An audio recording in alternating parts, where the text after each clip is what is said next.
हमारा next editorial है in pursuit of social justice.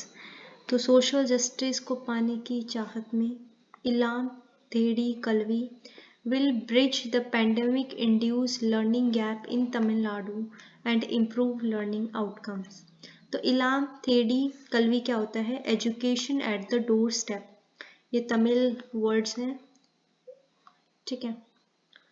अब the recently launched educational program of Tamil Nadu government Ilam Thedi कल्वी triggered mixed reaction। तो Tamil Nadu government ने recently एक educational programme launch किया है जो बोलता है कि education at the door steps, आपके घर पे ही आपको एजुकेशन मिलेगी। तो उसमें जो रिएक्शंस आए हैं अलग अलग लोगों के, अलग अलग पार्टीज़ के, वो काफ़ी मिक्स्ड हैं। कुछ ने पॉजिटिव रिएक्शंस दिया है, कुछ लोगों ने नेगेटिव रिएक्शंस दिया है। The Dravida Munitra Kazhagam government launched this program as it recognized the pandemic-induced gap in learning among school children।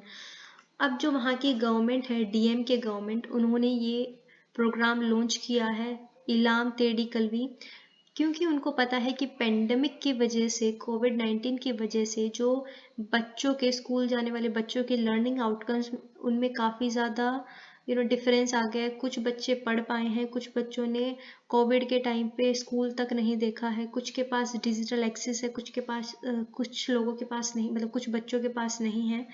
The lockdown disempowered children from the marginalized section as they did not have access to technology-driven pedagogic methods as the privileged did। अब lockdown की वजह से क्या हुआ है, जो marginalised section है, ठीक है, उनको काफ़ी डिसएडवांटेजेस फेस करनी पड़ी है क्योंकि उनके पास टेक्नोलॉजीज नहीं थी। पेडागोगिक का मतलब होता है कि कैसे आप पढ़ाते हो, द वे ऑफ टीचिंग, ठीक है। तो जो टेक्नोलॉजी से बच्चे पढ़ते हैं, जो बाकी प्रिविलेज्ड सेक्शंस है, जो टेक्नोलॉजी से भी पढ़ा कोविड-19 के टाइम पे, लॉकडाउन के टाइम पे, वो सब फैसिलिटीज़ मार्जिनलाइज सेक्शंस के पास नहीं थी। इससे जो मार्जिनलाइज सेक्शन है, वहाँ के बच्चे बहुत ज़्यादा डिसएम्पावर हो गए। Many who find online teaching convenient and safe fail to recognize this class bias। अब जिन लोगों के पास ऑनलाइन क्लासेस की कन्वीनियंस थी, जो देख पा रहे थे क्लासेस, उन्होंने इसके बारे में बिल्कुल ध्यान नहीं दिया, ठीक है। The expensive nature of online teaching pushed a large number of underprivileged children out of the education system। अब देखो, जो ऑनलाइन टीचिंग है वो काफ़ी एक्सपेंसिव है क्योंकि उसके लिए आपको नेट की ज़रूरत है, फ़ोन या किसी भी डिवाइस की ज़रूरत है।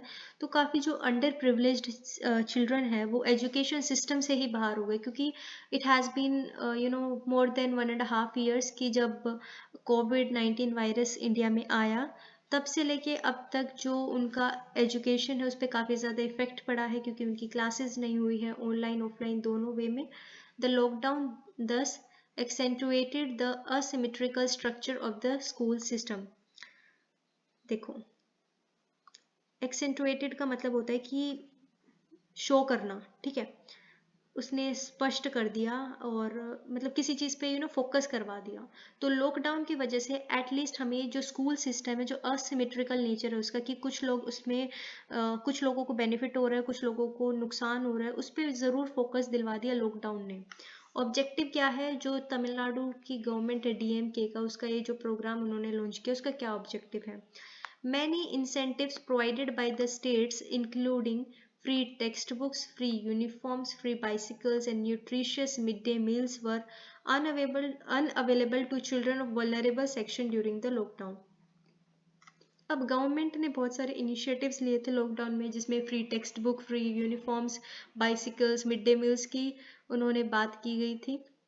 लेकिन लॉकडाउन के टाइम पे, ठीक है, ये जो वल्नरेबल सेक्शंस हैं, मार्जिनलाइज्ड कम्युनिटीज़ हैं, इनको कोई भी बेनिफिट नहीं मिला। Their parents' loss of livelihood compelled these children to drop out of school and resulted in increasing cases of child labor। अब लॉकडाउन के टाइम पे जो वल्नरेबल सेक्शंस हैं, इनके पेरेंट्स की भी जॉब चली गई, इसकी वजह से वो फीस नहीं भर पाए तो ये स्कूल से बाहर हो गए, ठीक है। और अब स्कूल से बाहर हो गए तो इनको भी फोर्स किया जाने लगा कि आप भी कुछ काम करो, कुछ कमा के लाओ, तो चाइल्ड लेबर के केसेस इंक्रीज हो गए। This crisis steadily began to wreak a celebrated political value in Tamil Nadu and an enduring legacy of the Dravidian movement, social justice. अब जो एक क्राइसिस आया है लॉकडाउन की वजह से एजुकेशन सिस्टम में, इसने जो भी तमिलनाडु गवर्नमेंट की पॉलिटिकल वैल्यू थी क्या थी, वो सोशल जस्टिस, कि हमें अपनी कम्युनिटी को क्या प्रोवाइड करना है, सोशल जस्टिस। सोशल जस्टिस क्या होता है कि इन टर्म्स ऑफ अपॉर्चुनिटीज सब लोग को इक्वल डिस्ट्रीब्यूशन मिले, in terms of wealth, in terms of privileges, तो सबको इक्वली ये चीज़ डिस्ट्रीब्यूट होनी चाहिए विद इन अ सोसाइटी, ये होता है सोशल जस्टिस। तो इस क्राइसिस ने एटलीस्ट जो इनकी पॉलिटिकल वैल्यू है उस पर डैमेज कर दिया, उस पॉलिटिकल वैल्यू को कुछ हद तक। Launching this program is the government's attempt to achieve social justice. तो सोशल जस्टिस पे जो भी डैमेज हुआ है इस क्राइसिस, कोविड क्राइसिस की वजह से, तो गवर्नमेंट उस डैमेज को सुधारना चाह रही है, इसलिए गवर्नमेंट ने ये मूवमेंट लॉन्च की है, education at the door steps, ताकि सोशल जस्टिस को अचीव किया जा सके। This policy will be implemented by volunteers first in 12 districts. तो जो तमिलनाडु की 12 डिस्ट्रिक्ट्स हैं पहले उनमें इम्प्लीमेंट की जाएगी, बाद में और डिस्ट्रिक्ट में इम्प्लीमेंट की जाएगी जब अगर 12 डिस्ट्रिक्ट का जो भी रिजल्ट है वो पॉजिटिव रहेगा तो। Some 68,000 of the 86,000 volunteers are women. तो इतनी वॉलंटियर्स इनमें से वीमेन है 68,000। This is quite encouraging as it could allay. देखो एलाई का मतलब होता है कि किसी को कमजोर बना देना, ठीक है, पहले से कम कर देना। तो फियर्स को कम करने की यहाँ पे बात कर रहे हैं। तो this is quite encouraging at as it could allay fears about the safety of female students and encourage them to participate in the program. तो कुछ लोगों को फियर होता है ना कि फीमेल स्टूडेंट्स को कैसे हम भेजें इन सब एजुकेशन सिस्टम में, तो अगर इतनी ज़्यादा वीमेन वॉलंटियर्स है तो वो फियर थोड़ा सा कम हो जाता है लोगों का, और वो अपनी फीमेल बच्चों को भी भेजना शुरू कर देते हैं। Otherwise many may be compelled to become child labourers और डोमेस्टिक हेल्प। तो अगर ये सब नहीं किया होता गवर्नमेंट ने तो हो सकता है कि बहुत सारे बच्चे अभी चाइल्ड लेबर बन के रह जाएं। Allotting 200 crores for the program is a welcome move, especially since the union government slashed the total education budget this year. तो जो तमिलनाडु गवर्नमेंट है उसने इस प्रोग्राम के लिए 200 करोड़ अलॉट किए हैं। ये काफ़ी अच्छा मूव देखने को मिला है, क्योंकि इसी साल जो यूनियन गवर्नमेंट है उसने एजुकेशन के बजट में थोड़ा सा कम कर दिया है, स्लैश मतलब कम कर देना। तो गवर्नमेंट ने एजुकेशन के ऊपर खर्चा करना कम कर दिया, तो इसी टाइम पे तमिलनाडु की ये वाली जो स्कीम है वो काफ़ी ज़्यादा सराहनीय, क्या बोलते हैं इसको, appreciable है। Though Tamil Nadu is among the most literate states, learning outcomes in have been a cause of concern। देखो Tamil Nadu one of the most literate states है, ठीक है, लेकिन यहाँ पे जो लर्निंग आउटकम है, लर्निंग आउटकम क्या होता है कि बच्चा क्या सीख के आता है, ठीक है। लिटरेट होना इज ओके। लिटरेट क्या होता है, लिटरेट का मतलब होता है कि the person above 7 years and above who is able to read and write in a particular language, कोई भी लैंग्वेज वो हो सकती है। तो लिटरेट तो काफ़ी ज़्यादा है, लेकिन जो बच्चे हैं उनका लर्निंग आउटकम बहुत कम है।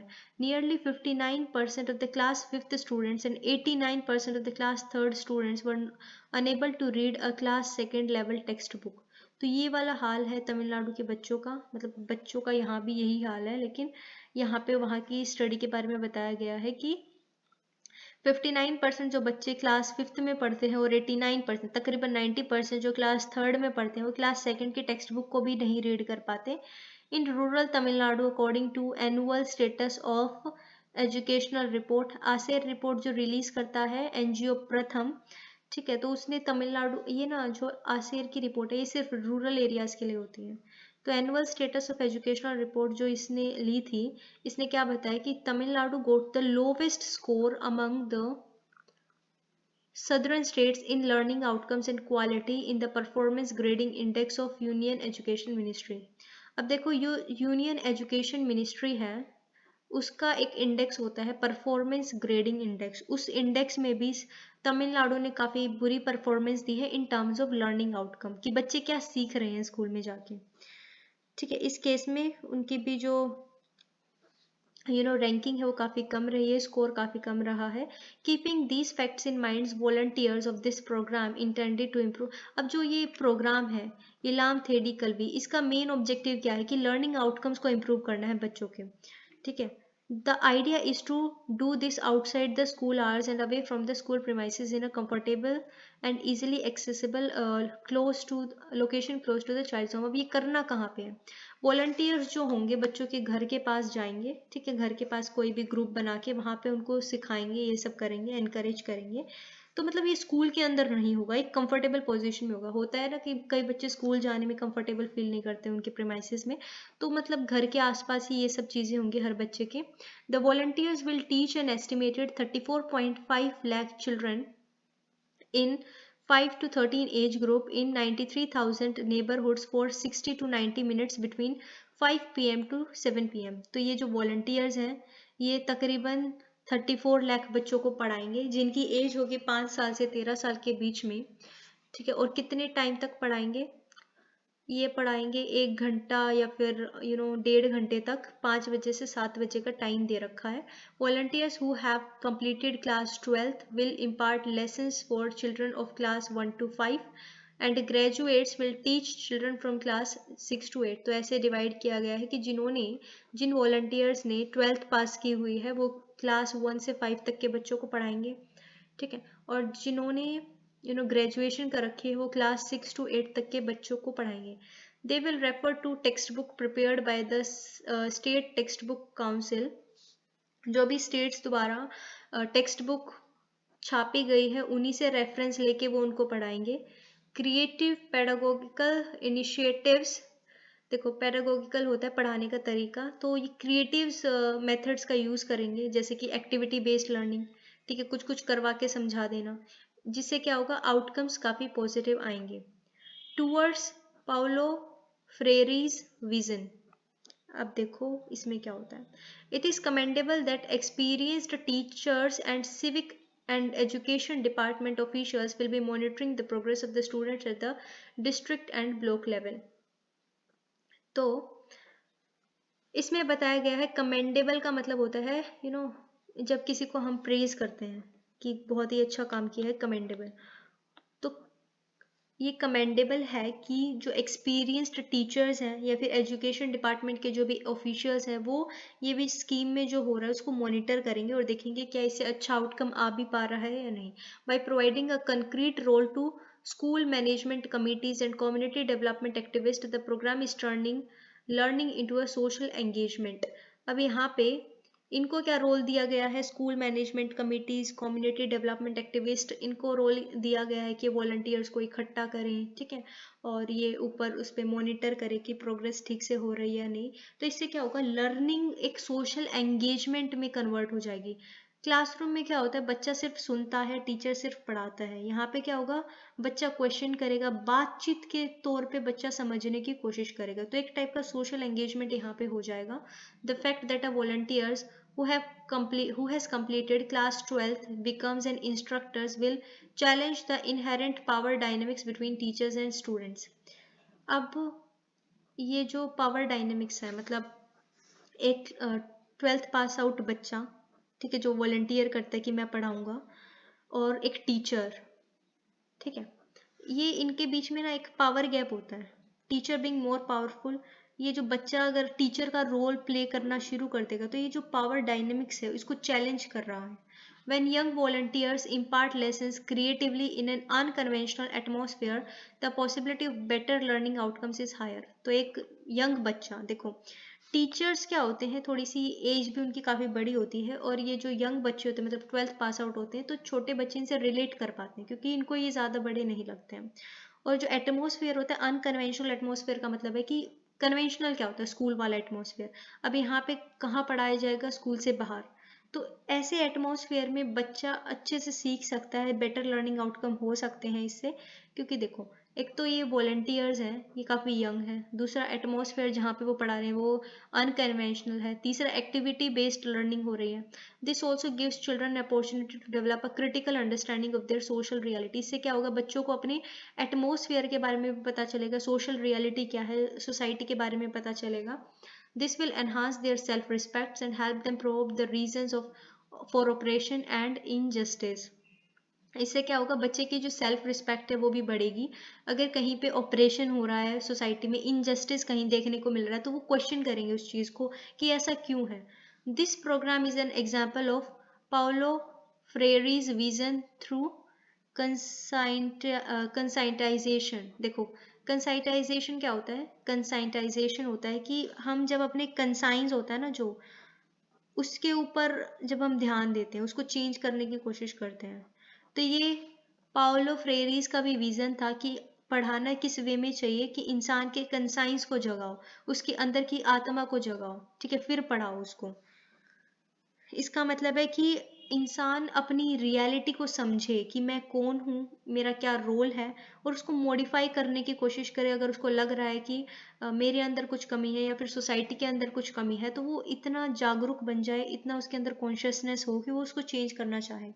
ये था पोलो फ्रेरीज का vision. A few allies of DMK say that there is a possibility of communal element using the program for their own interest.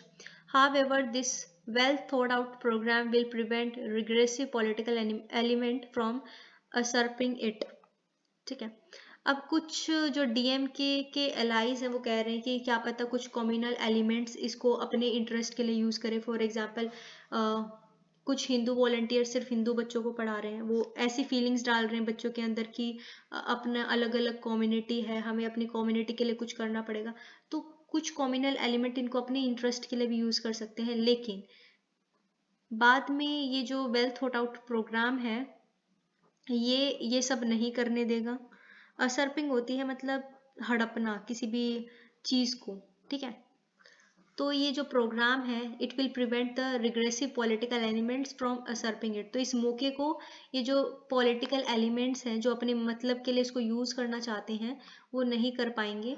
But having said that, there should be a strong and credible institutional mechanisms to prevent any violation of girl-child dignity, as classes are going to be conducted outside the school premises by volunteers whose antecedents are not fully known to the parents and children. देखो इसके साथ में हमें क्या ज़रूरत है कि हमें ऐसे इंस्टीट्यूशनल मैकेनिज्म्स बनाने हैं ताकि जो गर्ल चाइल्ड है उसका किसी भी राइट या डिग्निटी का कोई वॉल्यूशन ना हो. क्योंकि जो यहाँ पे क्लासेस होंगी वो स्कूल के बाहर हो रही हैं और ना पेरेंट्स को पता है ना चिल्ड्रन को पता है कि कौन जो वॉलंटियर्स हैं वो कैसे हैं जो उनको पढ़ाने वाले हैं. तो इस चीज़ के बारे में भी आपको एक वॉच करने की ज़रूरत है वॉलंटियर्स पे, ठीक है. एक इंस्टीट्यूशनल मैकेनिज्म बनाने की ज़रूरत है जो इन सब चीज़ों का भी ध्यान रखे. दो large participation of women volunteers will dispel this fear.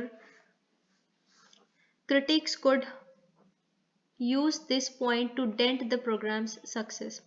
तो देखो यहाँ पे हमने देखा था कि 68,000 वीमेन आउट ऑफ 86,000 वॉलंटियर्स, तो बहुत सारे वीमेन के पार्टिसिपेशन की वजह से ये जो फियर है ये कम हो सकता है. लेकिन क्रिटिक्स जो हैं वो इस चीज़ का इस्तेमाल कर सकते हैं ये दिखाने के लिए कि ये प्रोग्राम सक्सीड नहीं हो सकता क्योंकि गर्ल चाइल्ड की डिग्निटी को बहुत ज़्यादा खतरा है.